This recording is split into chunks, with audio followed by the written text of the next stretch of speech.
Tiniyak ng PNP na makakatanggap ng tulong ang 60 tauhan na apektado ng 7.4 magnitude lindol sa Davao Oriental.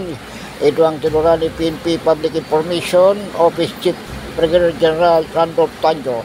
Bukod sa essential goods, pinag-aaralan din bigyan ng tulong pinansyal. Ngunit kailangan na niyang ideklara ng mga pulis ang estimated damage sa kanilang ari-arian upang mayakma ang tulong. Batay sa datos ng Police Community Affairs and Development Group, nasa 60 pulis mula sa Davao Oriental ang apektado ng lindol, 10 ng kanilang pamilya. Ayon kay Tuanyo, 57 sa mga ito ang uniform personnel habang 3 ang non-uniform personnel. Kanina umaga sa Officers Lounge, yung mga specific na tulong na ibibigay natin doon sa ating mga pulis na apektado. Ito ang pinag-usapan natin, nabanggit ng taga-DPCR po kanina. Ito tukol sa mga hari-harian nila o bahay. Ang total affected po natin ay umaabot po ng 60, na kung saan 57 po rito ay uniform at ang non-uniform natin po ay 3 o 3.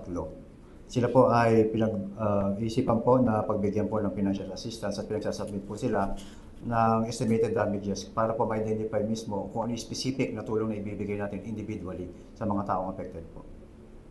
Ako si Edwin Moreno para sa DWRP 103.9 News FM.